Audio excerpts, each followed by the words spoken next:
제목부터 흥미롭죠. 지옥에서 천당으로 정말 10년 감수, 100년 감수했습니다. 반갑습니다. 매주 수요일에 전국 또는 지역의 한 가지 이슈를 물고 뜯는 야수 이빨 코너 진행자 권성훈 기자입니다. 이 코너 매주 안 기다려지시죠?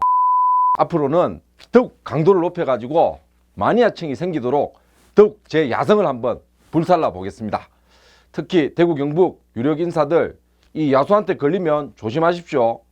빼도 박도 못하는 잘못을 한 경우에는 이 야수 이빨의 먹잇감이 될 수가 있습니다. 오늘은 그 강은희 교육감 2심 판결을 한번 물어 뜯어 보도록 하겠습니다. 제목부터 흥미롭죠. 지옥에서 천당으로 정말 10년 감수, 100년 감수했습니다. 1심 판결에서는 벌금 200만원, 당선 무효형 판결을 받아서 불안한 날들을 보냈는데 2심 판결에서 극적 반전을 이뤄냈습니다. 벌금 80만원, 당선 유지가 가능한 금액입니다. 보통 법원에서 1심 벌금에서 절반 정도 깎이는 사례는 많았지만 이번에는 60%나 감면이 됐습니다. 200만원 내는 것보다 또 80만원 내는 게 금전적으로 낫겠죠. 5월 14일자 매일신문 1면 한번 보실까요? 제목이 강은희 당선 무효 면했다. 이 기사에 따르면 재판부가 당선 유지가 가능한 80만원을 선고한 이유를 크게 두 가지로 들고 있습니다. 첫 번째는 당원 경력 이를 활용해서 선거에 유리하도록 한 위법성은 인정되지만 이미 언론 보도를 통해서 강은희 교육감이 강범에게 알려진 점, 이가 또 선거에 미친 영향이 크지 않았다는 점을 들었고요. 그 두 번째로 당선 무효형 판결을 받을 경우에 사회적인 파장도 커지고 재선거에 드는 또 비용도 생기고 교육 정책의 안정성 등의 문제들을 종합적으로 판단해서 당선 유지가 가능한 80만원으로 판결을 했습니다. 이 야수는 이 두 가지 이유에 더해서 현 집권 세력의 영향력 약화도 하나의 이유로 들고 싶습니다. 정권 초기에는 검찰은 물론 법원에까지 광범위하게 영향을 미치고자 했으나 지금 집권 중반기에 접어들면서 이 서슬푸른 칼날이 다소 무뎌진 측면도 있지 않나 그렇게 짐작을 해봅니다. 강은희 교육감 입장은 어떨까요?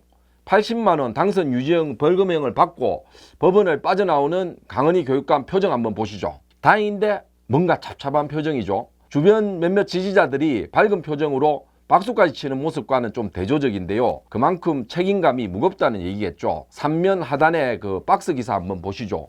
제목이 고개 숙인 교육감, 학부모 시민들께 죄송. 제가 그 지옥에서 천당을 오간 그 강 교육감의 멘트 그대로 한번 어설픈 성대모사 한번 해보겠습니다. 많은 분들께 걱정을 끼쳐드려 송구합니다. 앞으로 더 나은 모습 보여드리겠습니다. 교육감으로서 소명을 다할 수 있도록 판결을 내려주신 재판부에 감사드립니다. 앞으로 저에게 대구 교육을 위해서 헌신할 수 있는 기회를 주셔서 대단히 감사하게 생각합니다. 재판부에서 여러 가지 사항을 심사숙고해서 내린 결론이라고 생각합니다. 앞으로 대구 교육이 안정 속에서 변화와 개혁을 위해서 꾸준히 노력하도록 최선을 다하겠습니다. 이게 무슨 소리야?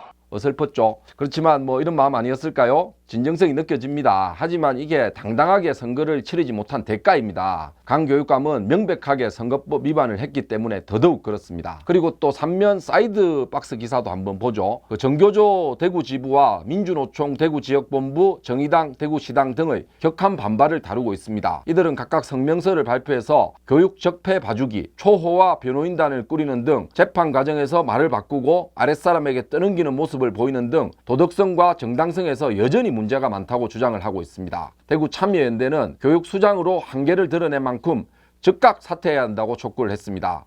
역시나 정교조, 민주노총, 교육 시민단체들은 선거법까지 위반한 보수교육감 강은희에 대한 강한 거부감을 여전히 드러내고 있음을 알 수 있습니다. 3면에 톱 기사도 한번 보시죠. 이번 판결이 또 다른 논란거리가 벌어지고 있는데요. 1심 판결에서 10만 명에 대한 대량 발송, 공보물 제작 관여했을 가능성, 2심 판결에서는 줄곧 지지율 높았고 공보물 배포된 이후에 인식했을 것, 이렇게 전혀 상반된 법적 해석과 판결이 나왔습니다. 이렇게 되면 법적인 안정성이 문제가 될 수 있습니다.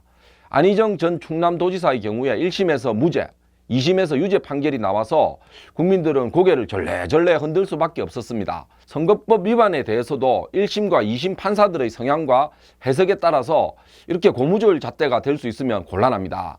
이래서는 정권에 따라 또 판사에 따라 선거법이 농락당할 수 있다는 얘기죠. 법치주의는 피의자가 누구든지 또 변호사가 누구든 어느 정도의 일관된 잣대로 판단을 해야 법적 안정성을 튼튼하게 할 수 있습니다. 대한민국 사회는 여전히 유전무죄, 무전유죄, 그리고 집권 세력에 굴복하는 사법부의 안타까운 현실을 아직은 벗어나기 힘든가 봅니다. 지옥행 티켓을 끊었다가 다시 천국행 입석표를 간신히 구한 강은희 교육감님, 이제부터 다시 시작입니다. 대구 교육의 수장으로서 무한 책임을 가지고 남은 기간 동안 더욱 최선을 다해서 대구의 초, 중, 고등학교 학생들과 그리고 많은 교원들, 교사들, 그리고 학부모들에게 교육감님 사랑합니다, 존경합니다, 행복합니다, 최고예요, 이런 말을 들을 수 있도록 최선을 다해 주십시오. 특히 지난해 지방선거 후보 토론회에서 많이 미숙한 모습을 보여줬는데 강은희 교육감은 교육정책에 대해서도 더 많이 전문가들의 얘기를 듣고 더 많이 공부하고 더 깊이 고민하면서 진정성 있는 건강한 교육정책을 많이 펼쳐주시기를 강력하게 바라고 이 야수가 계속 지켜보겠습니다. 강 교육감이 또 잘못하면 야수 이빨 도마에 또 오를 수도 있습니다. 화이팅! 이상 야수 이빨이었습니다. 구독, 좋아요 많이 눌러주세요.